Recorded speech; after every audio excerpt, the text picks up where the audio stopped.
Protocolo de Bookman. El protocolo de Bookman está diseñado para comunicar lo que son las malas noticias y está diseñado tanto por el autor Robert Bookman como Walter Bailey y consta de algunos pasos. El primero de estos pasos es preparación para la entrevista. Generalmente las malas noticias van a repercutir de muchas maneras con los pacientes y por eso siempre tenemos que darles el apoyo necesario.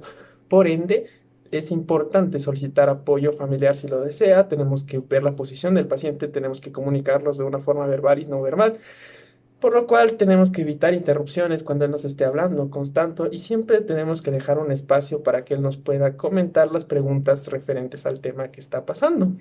Y bueno, lo que le preguntaríamos aquí sería cómo están sus ánimos, eh, qué información ha solicitado hasta ahora de su enfermedad actual y qué piensa usted que le pasa. Es muy importante entender al paciente en todas sus esferas.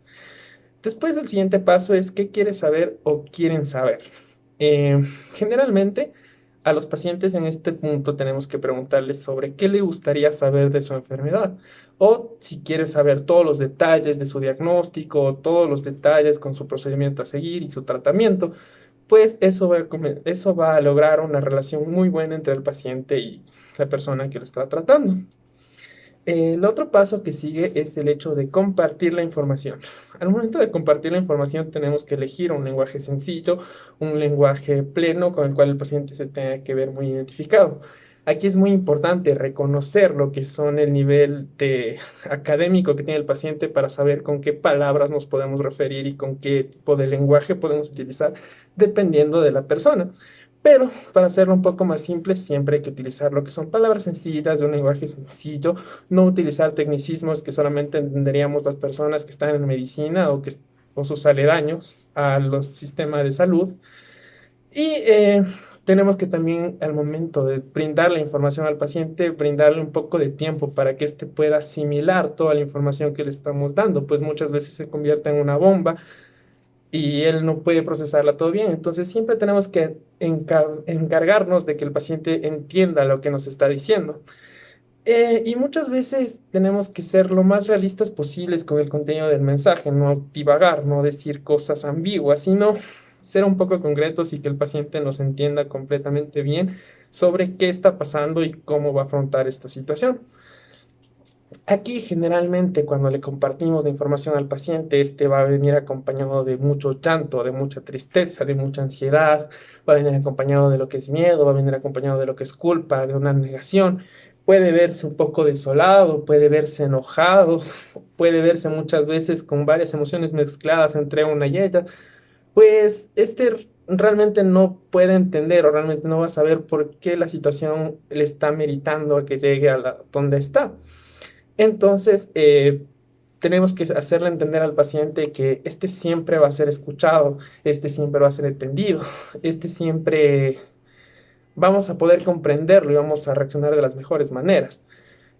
Aquí también es muy importante que no tenemos que decirle cómo él debe reaccionar, simplemente tenemos que adecuarnos a sus reacciones. Por ejemplo, no tenemos que decirles cosas como no me llores o no te me pongas así.